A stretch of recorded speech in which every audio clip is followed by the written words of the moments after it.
बिस्मिल्लाहिर्रहमानिर्रहीम। बेटा आज का हमारा टॉपिक है कंप्यूटर की क्लास में चैप्टर नंबर 1 जो हमारा चल रहा है basic concepts of information technology.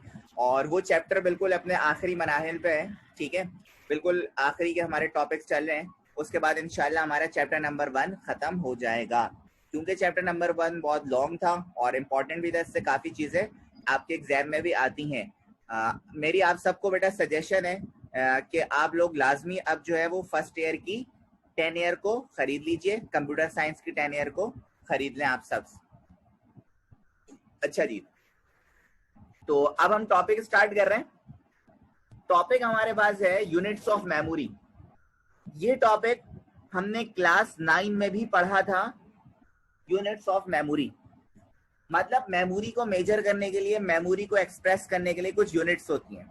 जिस तरह आपने फिजिक्स में पढ़ा होगा कि वेट को एक्सप्रेस करने के लिए आपके पास यूनिट होती है केजी, ग्राम्स, सही है। इसी तरह आपके पास टाइम को मेजर करने के लिए यूनिट होता है मिनट्स, आवर्स, सेकंड्स। इसी तरह बेटा मेमोरी को मेजर करने के लिए भी, मेमोरी को एक्सप्रेस करने के लिए भी कुछ यूनिट्स होती हैं और जिन्हें हम कहते हैं यूनिट्स ऑफ मेमोरी। सबसे फर्स्ट जो बेटा हमारे पास यूनिट है दैट इज बिट। बिट जिसे हम बाइनरी डिजिट भी कहते हैं, और ये सारी यूनिट्स आपने पढ़ी नहीं है। It is the smallest non addressable unit of storage which is represented by 0 and 1। Bit is the abbreviation of binary digit. ये आपके पास एमसीक्यू में भी आता है कि बिट जो है is the smallest unit of memory. Memory की सबसे ज्यादा स्मॉलेस्ट यूनिट जो होती है वो कौन सी होती है? बिट। और बिट रिप्रेजेंट होता है किससे बेटा? 0 and 1 से, सही है। उसके बाद जो आपके पास सेकंड यूनिट ऑफ मेमोरी है दैट इज निबल। निबल में क्या होता है भाई? A group of 4 bit is called a nibble. यानी 4 बिट्स का अगर ग्रुप हो जाए तो उस ग्रुप को आप क्या कहेंगे? Nibble. It is also called a half byte. इसे आप हाफ बाइट भी कह सकते हैं। क्यों? मैं अभी बताऊंगा इसके बाद जो बाइट की हेडिंग है। It is also called a half byte. It is non addressable unit of storage. अच्छा भाई, छोटी छोटी एक एक लाइन की डेफिनेशन है ये। उसके बाद आप आ जाएं बाइट पे। अब बाइट कंसिस्ट ऑफ 8 बिट्स। एक बाइट में कितने बिट होते हैं? 8। इसीलिए यहाँ पे अगर आपके पास 4 बिट्स हैं तभी इधर हम कह रहे थे हाफ बाइट है, सही है। अब एक चीज याद रखें आप कि 4 बिट इक्वल टू 1 निबल। इसी तरह आपके पास जो बाइट है तो ये याद रखें 8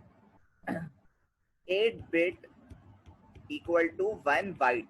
ये एमसीक्यूज में आता है बच्चों, लाजमी, सही है। और इस तरह भी आ सकता है, बिट्स को उन्होंने कैलकुलेट कर दिया यानी 8, यानी किस तरह एमसीक्यू में भी आता है भाई 24, यहाँ पे लिख दिया उन्होंने 24 बिट।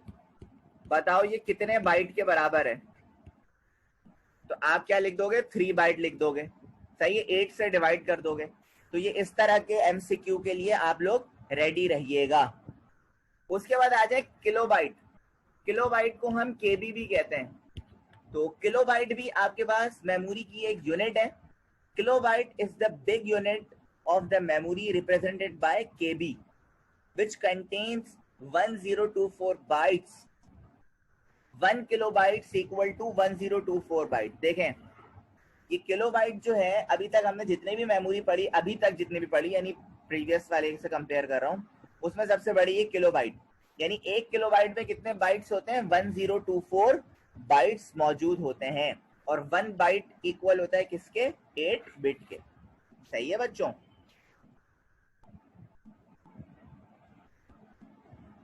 अच्छा जी, उसके बाद हमारे पास नेक्स्ट यूनिट ऑफ मेमोरी है that is megabyte. Megabyte is the larger unit of the memory represented bye MB which contain 1024 केबी। यानी 1 एमबी में, एक सेकंड रुकिएगा मैं थोड़ा सा पीछे, हाँ, यानी 1 एमबी में आपके पास 1024 केबी मौजूद होते हैं। ये कैलकुलेशन लाजमी याद रखनी है आप लोगों ने। अच्छा, उसके बाद आ जाए गीगाबाइट, जिसे हम जीबी भी कहते हैं।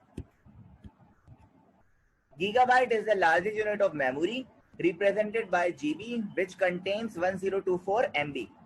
यानी 1 GB में आपके पास 1024 MB मौजूद होता है। ये GB और MB से तो आप लोग बहुत ज़्यादा फेमिलियर हैं, क्योंकि आप लोग अपना डेटा पैकेज भी करवाते हैं, वो भी GBs में होता है, वो भी MBs में होता है, तो इस यूनिट से आप लोग बहुत ज़्यादा फेमिलियर हैं। उसके बाद आपके पास एक यूनिट है टेराबाइट, जिसे हम कहते हैं TB। Terabyte is not physically possible, but logically the most modern computer can support this amount of 1024 GB means 1 terabyte। यानी आप ये देखें कि 1 terabyte में 1024 GB मौजूद है, और 1 terabyte ज़्यादातर अब जितने भी PCs आ रहे हैं वो 1 terabyte अपनी हार्ड डिस्क को रखवाते हैं। इसका रीज़न क्या है बेटा? आप देखें, अगर आप कोई मूवी या आप कोई सॉन्ग वगैरह डाउनलोड करते हैं, स्टोर करते हैं अपने कंप्यूटर सिस्टम में, तो अगर जितनी अच्छी उस मूवी की क्वालिटी होगी, पिक्चर क्वालिटी की बात कर रहा हूँ, जितनी अच्छी उसकी पिक्चर क्वालिटी होगी उसका साइज इतना ही ज्यादा होगा।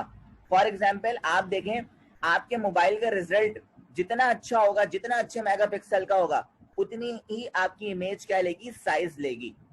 बात समझ आ रही है? तो इसीलिए अब लोग 1 टेराबाइट ही हार्ड डिस्क को यूज कर रहे हैं, क्योंकि इतना सारा डेटा हो जाता है लोगों के पास, स्पेशली मल्टीमीडिया का डेटा बहुत ज्यादा हो जाता है।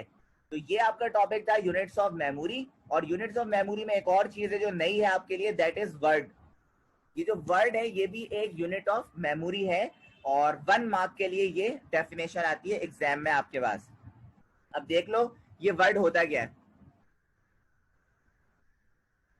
मोबाइल में टेराबाइट भाई नहीं आएगी मोबाइल में, क्योंकि मसला ये है मोबाइल में मेमोरी कार्ड लगेंगे। एक्सटर्नल हो सकती है, इंटरनल नहीं हो सकती भाई, फिर तो वो मोबाइल नहीं कुछ और होगा। अच्छा भाई, यूनिट्स ऑफ मेमोरी में आप देखें, अभी जो टॉपिक है word. A word is the unit that a machine uses when working with memory. Word आपके पास एक ऐसी यूनिट है मेमोरी की बेटा, जो आपका कंप्यूटर सिस्टम यूज कर रहा है। अच्छा भाई, किस तरह यूज कर रहा है मैं आपको बताता हूँ।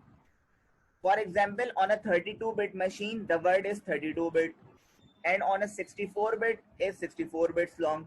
The word size determine the address space. अच्छा, ये जो आपके पास यूनिट्स ऑफ मेमोरी है ना वर्ड, ये आपके पास यानी नॉर्मली यूज नहीं कर सकते हम, ये मशीन बैकएंड पे यूज कर रहे होता है। ठीक है, अगर आपका सिस्टम 32-bit मशीन है, 32-bit मशीन है, तो इस वर्ड का साइज कितना होगा, इस मेमोरी का साइज कितना होगा, 32-bit। सही है। अगर 64-bit आपका होगा सिस्टम, तो ये 64 बिट्स को कंटेन कर रहा होगा। तो ये आपका भी आसान सा टॉपिक था यूनिट्स ऑफ मेमोरी। और पहले मुझे यहाँ तक बता दो, यहाँ तक आप लोगों को क्लियर है? यस और नो में रिप्लाई करते हैं।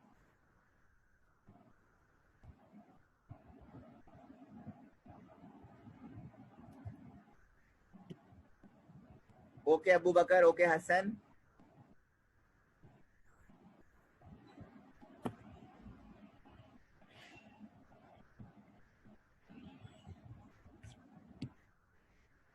ओके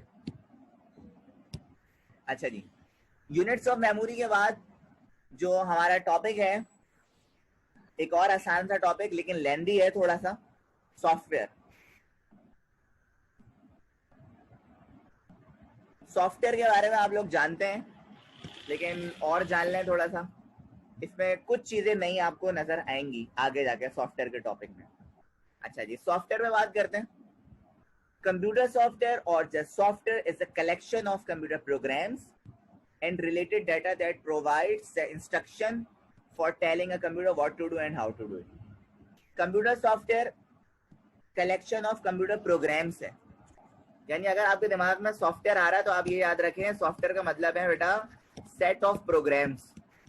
कौन से प्रोग्राम्स? वो प्रोग्राम्स जो प्रोग्रामिंग लैंग्वेज से बनते हैं। किससे बनते हैं? प्रोग्रामिंग लैंग्वेज से बनते हैं। अच्छा, प्रोग्राम होता क्या है?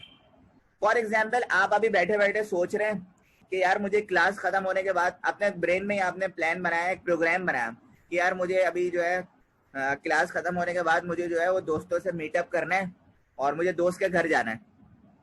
अब ये जो आपने बनाया ना प्लान, ये आपका एक प्रोग्राम है। ये आपका क्या है? प्रोग्राम। अच्छा, इस प्रोग्राम में क्या होता है, एल्गोरिथम होता है। एल्गोरिथम किसे कहते हैं बेटा, स्टेप्स ऑफ इंस्ट्रक्शन। जैसे आपने अभी दिमाग में प्लान बनाया, ये जो प्रोग्राम बनाया उसके कुछ स्टेप्स होंगे।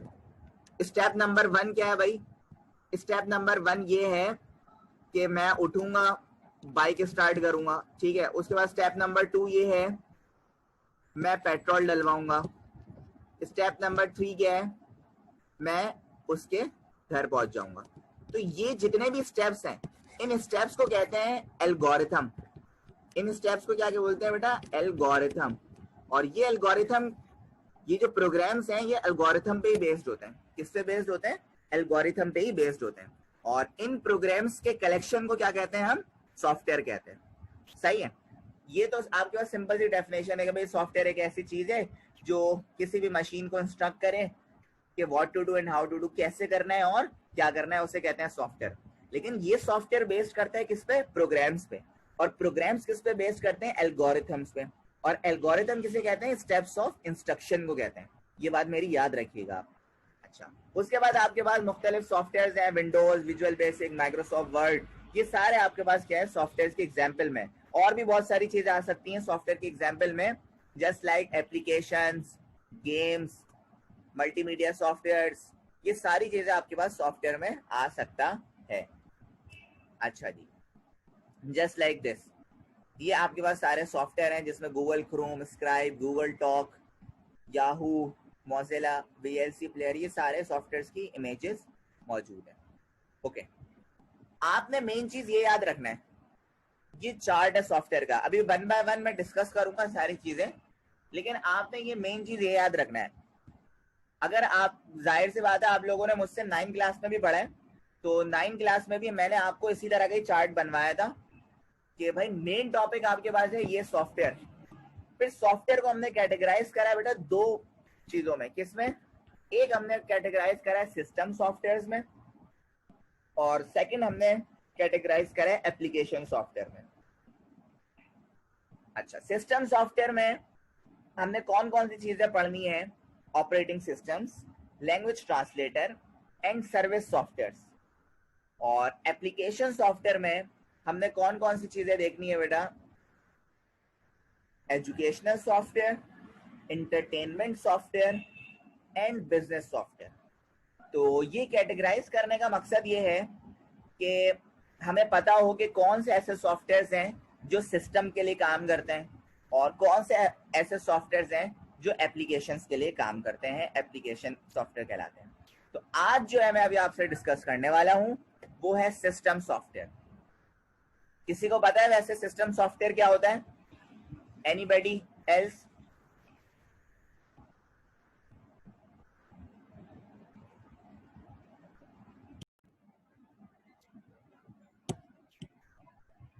बताओ भाई, सिस्टम सॉफ्टवेयर क्या होता है फिर, अबू बकर? जी सर, सब सिस्टम सॉफ्टवेयर होता है जो सिस्टम की प्रोसेसिंग को और सिस्टम को चलाने के लिए बनाया जाता है, उसे सिस्टम सॉफ्टवेयर करते हैं।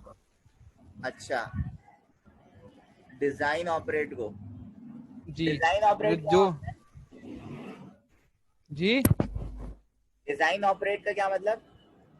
मतलब सर जो सिस्टम चल रहा है हमारा वो उसके बजाय उसके लिए बनाया जाता है सिस्टम सॉफ्टवेयर। जैसे विंडोज समझ लें, हमारी विंडोज हम लोग करते हैं तो ये सारा सिस्टम चलता है ना, बगैर विंडोज के तो चल नहीं सकता।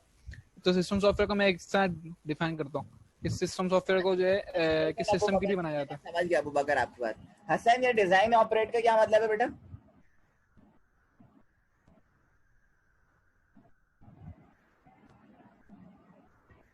अच्छा, ठीक है ठीक है, वेरी गुड वेरी गुड, ये सेकंड पॉइंट ठीक है तुम्हारा हसन।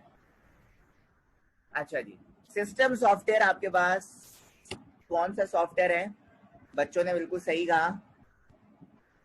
देखें, system software are the program directly related to the computer hardware and perform tasks associated with controlling, utilizing computer hardware. System software आपके पास एक ऐसा सॉफ्टवेयर है जो डायरेक्टली कंप्यूटर सिस्टम के हार्डवेयर से कम्युनिकेट करता है। यानी आप ये कह सकते हैं कि आपके पास, आप अगर यूजर हैं और सीपीयू है, इन दोनों को कम्युनिकेट करने के लिए जो बीच में ब्रिज का काम कर रहा है वो कौन कर रहा है? सिस्टम सॉफ्टवेयर कर रहा है। यानी कंप्यूटर हार्डवेयर के जितने भी टास्क है, फॉर एग्जाम्पल आपने कोई न्यू इनपुट आउटपुट डिवाइसेस को कनेक्ट करा, उसको इंस्ट्रक्ट करना भी सिस्टम सॉफ्टवेयर की रिस्पॉन्सिबिलिटी में आता है।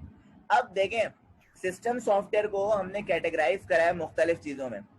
सिस्टम सॉफ्टवेयर में आपके पास ऑपरेटिंग सिस्टम भी आता है, आपके पास लैंग्वेज ट्रांसलेटर भी आता है, और लैंग्वेज ट्रांसलेटर के अंदर ये तीनों चीजें आती हैं, इंटरप्रेटर, कंपाइलर, असेंबलर। उसके बाद डेटा मैनेजमेंट सॉफ्टवेयर भी आता है, एडिटर्स भी आता है, और यूटिलिटी सॉफ्टवेयर भी आता है।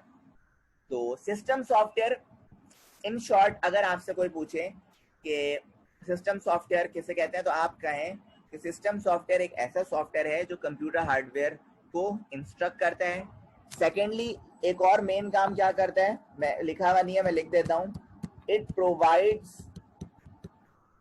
Provides services to the application software.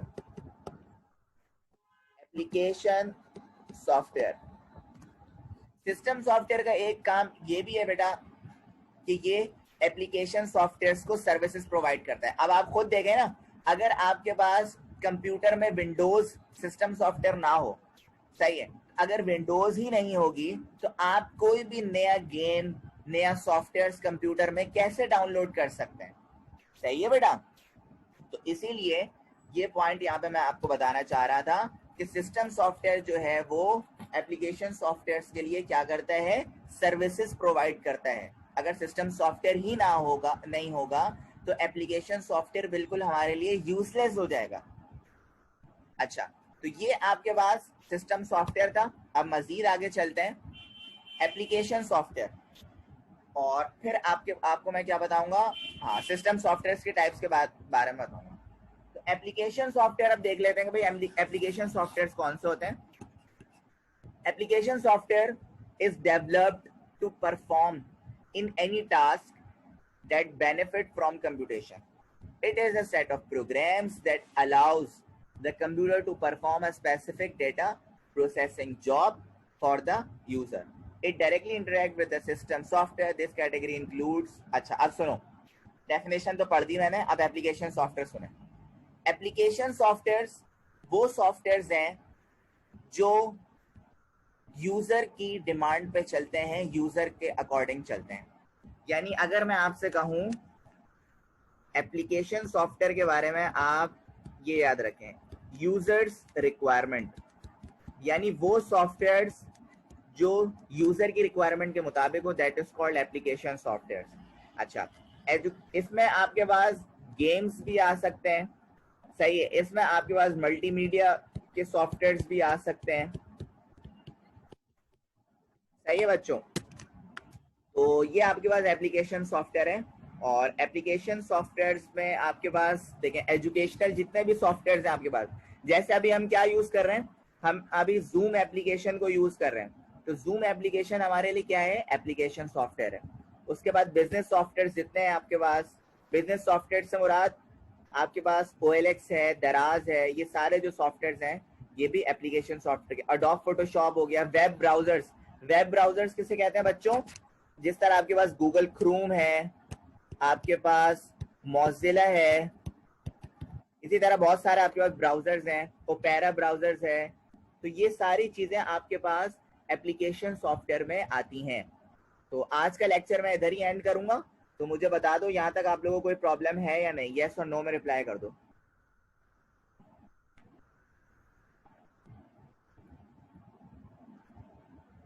Okay Hasan, okay Abu Bakr,